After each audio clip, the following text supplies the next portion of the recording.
Anne's resistance did not begin with a ceremony schedule. It began years earlier, when the palace slowly rewrote Camilla's place within the monarchy and expected the queen's daughter to accept every revision without question. Anne had remained silent, but silence had never meant surrender. For most of her life, Anne had understood duty as something heavier than applause. She did not chase affection, compete for headlines, or measure her worth through ceremony. She worked because the crown required work. Through decades of family scandal, public criticism, and private grief, she stood beside Queen Elizabeth II without demanding recognition. Her service was often overshadowed by louder personalities and more dramatic stories, yet Anne rarely complained. To her, loyalty was not performance, it was endurance. That was why the changes disturbed her. After Charles became king, the palace began adjusting itself around Camilla with careful precision. New forms of address appeared. Seating plans shifted. Processions were reordered. Invitations placed Camilla at the center of moments once shaped by the late queen's authority. None of these changes seemed explosive on their own, but together they created a new expectation. Senior members of the family were not simply required to respect Camilla's title. They were expected to display personal deference. Anne accepted that Camilla was Charles's wife and queen. She did not challenge the title, but she resisted every attempt to turn formal recognition into visible allegiance. Her concern was not driven by nostalgia alone, nor was it simply about Princess Diana. Yet Diana's shadow remained impossible to ignore. Anne had watched palace narratives change after people lost the power to defend themselves. Memories were softened, responsibilities were rearranged, and uncomfortable promises disappeared beneath polished language. She knew how quickly yesterday's agreement could become today's inconvenience. Years earlier, Queen Elizabeth had reportedly entrusted Anne with a private warning. The institution must never become confused with the emotional wishes of the person controlling it. A monarch could lead the crown, but the crown could not be reduced to private loyalty. Anne remembered those words whenever old household understandings began vanishing. Before Charles's accession, limits had allegedly been discussed concerning Camilla's ceremonial reach and the use of royal symbolism to establish authority. Now those limits were being replaced by new instructions presented as if they had always existed. That left Anne trapped between two forms of loyalty. Refusing could embarrass her brother and expose division at the heart of his reign. Obeying could validate a transformation she believed weakened the monarchy by turning duty into submission. The ceremony, therefore, was never the beginning. It was the first moment when years of restraint would become impossible to hide. And somewhere inside the palace, another person understood exactly what Anne's position meant, because the revised order had been designed to force a public answer. The change had been presented as protocol, but it carried the precision of a challenge. Camilla did not need Anne to praise her, defend her, or welcome her. She needed something far more valuable. A single public image proving that even the king's formidable sister would follow her. Camilla's title was no longer in question. The crown had settled that. The palace had announced it, protected it, and built a new ceremonial order around it. Yet titles could command obedience without creating acceptance, and inside certain corners of the family, Camilla's position remained far more fragile than the official language suggested. She was queen, but she still feared being viewed as temporary. Tolerated, rather than embraced. Present, but never fully rooted. That was why Anne mattered. Anne had never openly challenged Camilla's rank. She attended the dinners, stood through the receptions, and performed every duty expected of her. But she offered no unmistakable gesture of personal submission. Every shared appearance remained controlled, courteous, and emotionally distant. Palace advisors noticed. So did Camilla. Previous attempts to bring the two women closer had achieved nothing. At family gatherings, Anne kept conversations brief. At formal events, she followed the approved order without allowing the moment to become symbolic. The palace could photograph politeness, but it could not manufacture loyalty. The ceremony offered a solution. Unlike a private dinner, a royal procession allowed almost no freedom. Positions were marked. Entrances were timed. Every person moved according to a written sequence.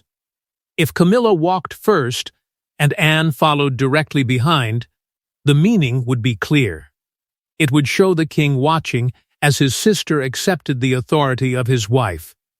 But the revised position was only part of the plan. Camilla was also expected to wear a historic royal brooch, an insignia long associated with the sovereign's most trusted female representative. For years, there had been quiet expectations that Anne might one day receive responsibility for it, not as decoration, but as recognition of her service to Queen Elizabeth and the institution itself. Now Camilla intended to wear it publicly. The object carried more than jewels and metal. It represented inheritance, legitimacy, and the transfer of influence from one royal era to another. Camilla would lead the procession wearing a symbol connected to the late queen, while Anne followed behind her. Together, the two details formed a message too deliberate to dismiss. Anne learned about the brooch only after the revised order reached her. That timing changed everything. What had first appeared to be a ceremonial adjustment now looked coordinated.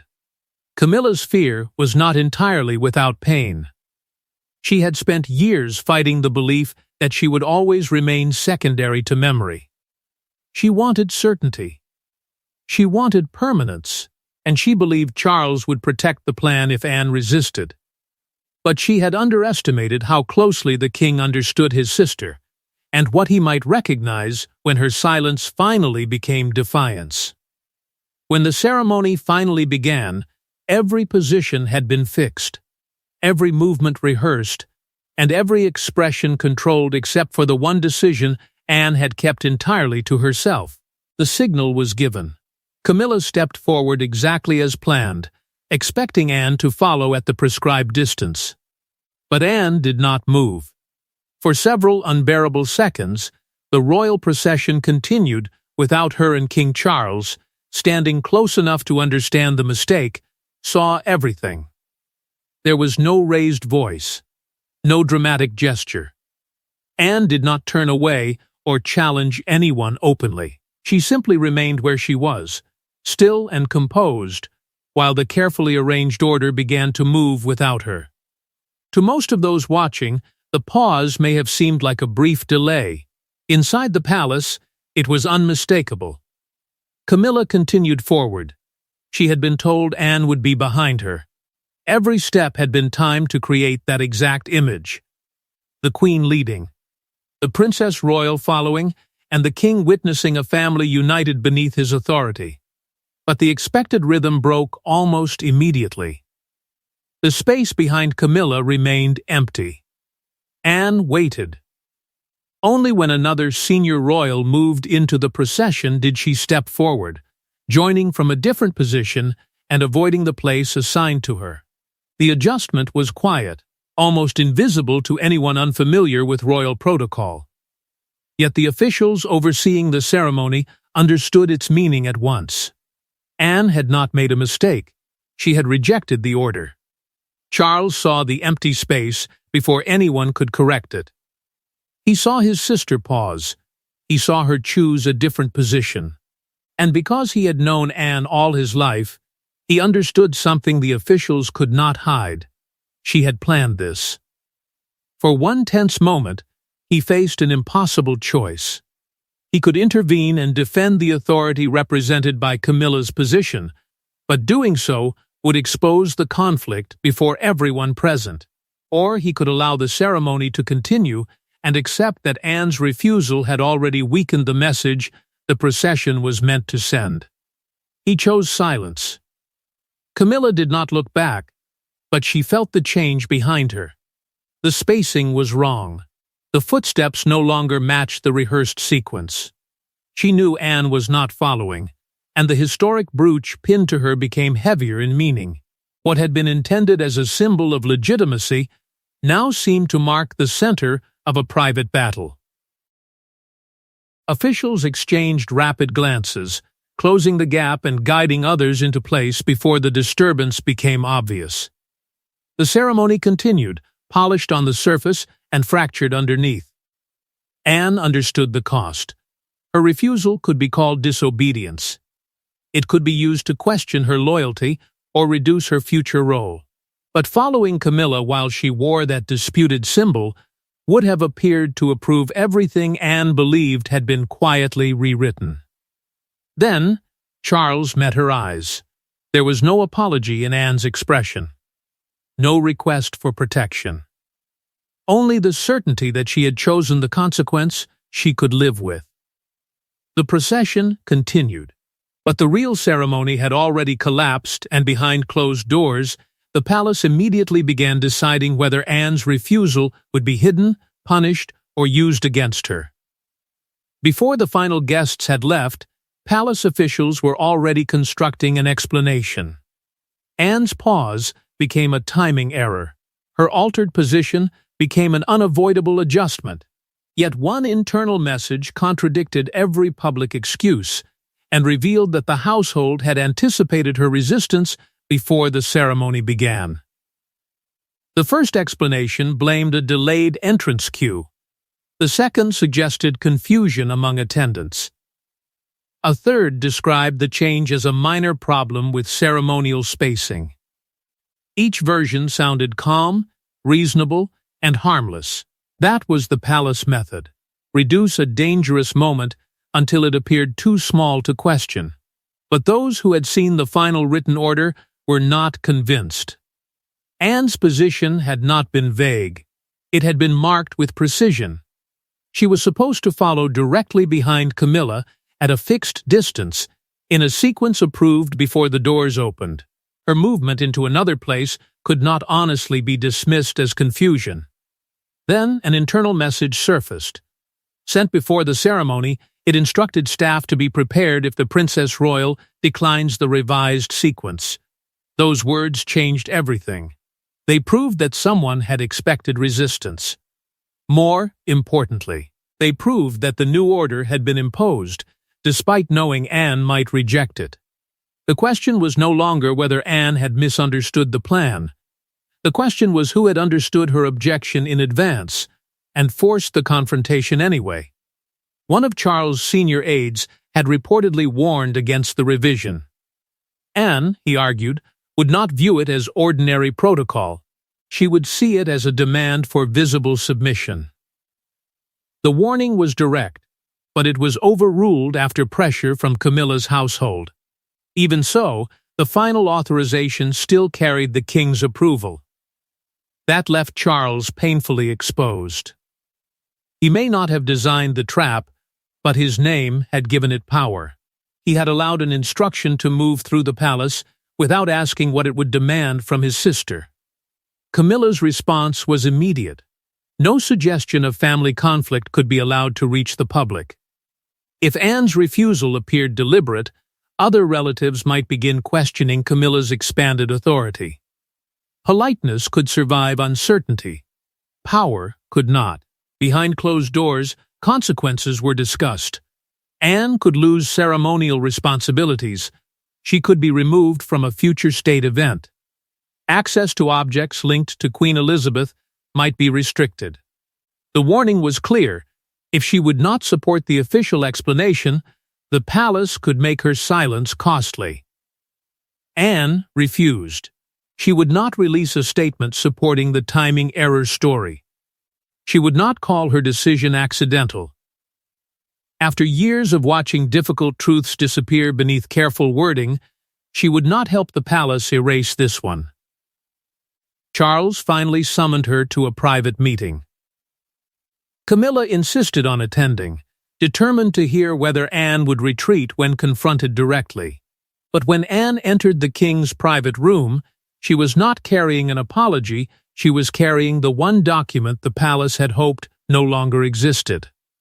Anne placed an old memorandum before Charles and Camilla, its language formal, its meaning explosive. Written during Queen Elizabeth's final years, it established limits around ceremonial precedence, inherited jewels, and personal authority. If genuine, the document proved the procession order had violated more than Anne's pride. The memorandum had never been intended for public release. It belonged to a private understanding formed during the late Queen's final years, when questions about succession, authority, and the future shape of the monarchy had become impossible to avoid. Anne had preserved it among her personal papers because Elizabeth trusted her to remember not only what had been agreed, but why it mattered. Its warning was clear.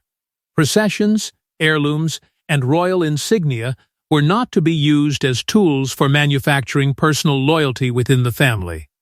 They belonged to the institution, not to private rivalry. No royal spouse, however elevated, should use the symbols of the crown to force emotional allegiance from those around them. That warning led directly to the brooch Camilla had worn. According to the memorandum, the piece was meant to remain under sovereign control until it could be formally reassigned through an agreed family process. It was not simply jewelry. It represented trust inherited from Queen Elizabeth's reign, and its public use carried a meaning far beyond decoration. Camilla immediately challenged the document's relevance. Charles was now king, she argued. His accession had changed the structure. He possessed the authority to revise old arrangements, alter precedents, and decide who could wear the symbols connected to the crown. Anne did not deny that power. A king could change protocol, she said, but he should not disguise a personal demand as ancient tradition. He could issue a new order openly. What he could not do was present that order as something the late Queen had always intended. The distinction struck at the heart of Charles's reign. Legally, he possessed the authority to reshape the institution. Emotionally, however, he was allowing the palace to build that institution around the protection of his marriage. Then Charles noticed the markings in the margins. They were familiar, brief notes, corrections, and underlined phrases carrying the unmistakable habits of Queen Elizabeth herself. The memorandum could no longer be dismissed as Anne's memory or private interpretation. Anne's accusation was not that Charles loved Camilla. It was that he had allowed the palace to turn that love into a test every other family member was expected to pass in public. Camilla heard something even more painful. To her, Anne was using the late Queen's authority to keep her permanently outside the family's emotional center, Queen by title, but never accepted without suspicion. Anne acknowledged Camilla's rank. She accepted the reality of her position, but she refused to let Elizabeth's legacy be used as proof that every old wound had been healed and every boundary erased. Charles finally asked what Anne wanted. Her answer was not the return of the jewel, an apology, or even punishment. She wanted the truth about who ordered the change. That question shifted the confrontation away from rank and resentment, because the answer threatened to expose a private campaign operating closer to the throne than Charles had imagined. Charles had believed he was approving a minor ceremonial adjustment. The records told another story. The revised order, the forbidden jewel, and the warning about Anne's possible refusal had all passed through the same private channel, one operating in Camilla's name, but not entirely under her control. What first appeared to be a conflict between two powerful women now widened into something far more dangerous. Behind the carefully arranged ceremony stood advisors, courtiers, and competing ideas about what the monarchy should become. At the center of it was a senior household figure who had spent months expanding Camilla's visible precedence, one controlled appearance at a time. The goal was simple: remove all doubt about her authority. This advisor believed Anne was the last serious obstacle. Her influence did not come from ambition or palace favor. It came from decades of work, her closeness to Queen Elizabeth, and the quiet respect she commanded across the institution. Anne carried a kind of symbolic power that no revised title or seating plan could easily erase. So the ceremony had been designed as a trap. If Anne followed Camilla, the palace would gain the image it wanted, the late queen's daughter visibly accepting the new order. If she refused, she could be presented as disloyal to Charles. Either outcome would weaken her position. Camilla had approved the wider goal of receiving stronger public recognition, but she had not been shown the full warning predicting Anne's resistance. That did not make her innocent. She had encouraged the atmosphere in which loyalty was measured through gestures, positions, and public displays. Yet she had not understood how far her household was prepared to go. Charles was forced to face his own failure as well. He had signed the papers without asking why Anne's position had changed so late. He had trusted the language of protocol and failed to see the confrontation hidden beneath it. His anger began to shift. Anne had embarrassed the palace, but the advisors had used his authority to manufacture the humiliation. Then a second plan was discovered. If Anne rejected the revised sequence, officials were prepared to recommend removing her from oversight of selected royal trusts and heirlooms. Those responsibilities were tied to inheritance, ceremonial objects, and parts of Queen Elizabeth's personal collection. The procession had never been only about who followed whom. It was also a test that could justify transferring influence and control. Anne's refusal may therefore have protected more than her dignity. It may have preserved her formal role as guardian of assets others hoped to redirect. Charles suspended the official responsible and ordered a wider review. But removing one architect could not repair the distrust already exposed between Anne and Camilla. Camilla's final question forced the king into the decision he had been avoiding. Was he now going to reward Anne for humiliating her? Charles could remove the architect of the scheme, but he could not undo the image Anne had refused to create, and his final decision would determine who truly held influence inside the monarchy.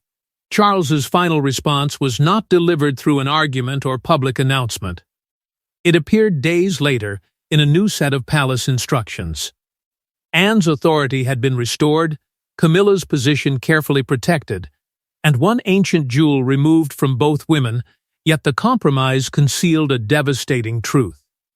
The revised ceremonial precedent was cancelled. Anne would not again be required to walk directly behind Camilla as a public display of personal allegiance. Future instructions would recognize rank without turning family relationships into staged demonstrations of loyalty. At the same time, Charles reaffirmed Camilla's constitutional and ceremonial position. Her title remained untouched. Her precedence remained secure. Anne's refusal had not reduced her authority as queen, and no member of the household was permitted to suggest otherwise. On paper, the decision looked balanced. In reality, it satisfied no one. The disputed jewel was removed from immediate use and returned to the secure royal collection. Its history, ownership, and ceremonial purpose would be reviewed before anyone wore it again. What had been intended as a symbol of Camilla's permanence had become evidence of how easily inheritance could be turned into a weapon. Anne's oversight of selected heirlooms, trusts, and traditions linked to Queen Elizabeth II was restored. Charles described the move as continuity, not victory. But inside the palace, everyone understood that Anne had survived an attempt to weaken her influence. Camilla felt betrayed. Charles had defended her title, but he had refused to defend the symbolic triumph she believed the ceremony would give her. She remained queen, yet the image of Anne following her had vanished forever. To Camilla, That absence carried its own humiliation. Anne had also paid a price. She preserved the principle she valued, but something between her and Charles had changed. The last uncomplicated part of their relationship had been damaged by suspicion. She could still serve her brother as king, but she could no longer assume that his household would protect her from becoming part of someone else's strategy. Charles now understood what he had witnessed. It had not been simple disobedience. It was the limit of royal command. Protocol could arrange bodies, control entrances, and decide precedents. It could not create emotional loyalty. Future ceremonies were quietly redesigned. Anne and Camilla were assigned separate positions. Their arrivals were divided. Their departures were carefully timed. The monarchy survived not because the conflict had been resolved, but because it had been buried beneath new wording and carefully separated doors. At the next major ceremony, Camilla entered from one side and Anne from another. Charles watched them both, knowing exactly why. Crowns could decide who walked first. They could not force respect, erase memory, or turn private wounds into genuine unity. And others in the family had noticed Anne's refusal, because once Princess Anne proved that even the king's written order could be resisted, the most dangerous question inside the palace was no longer what Charles had seen, but who might follow her example next.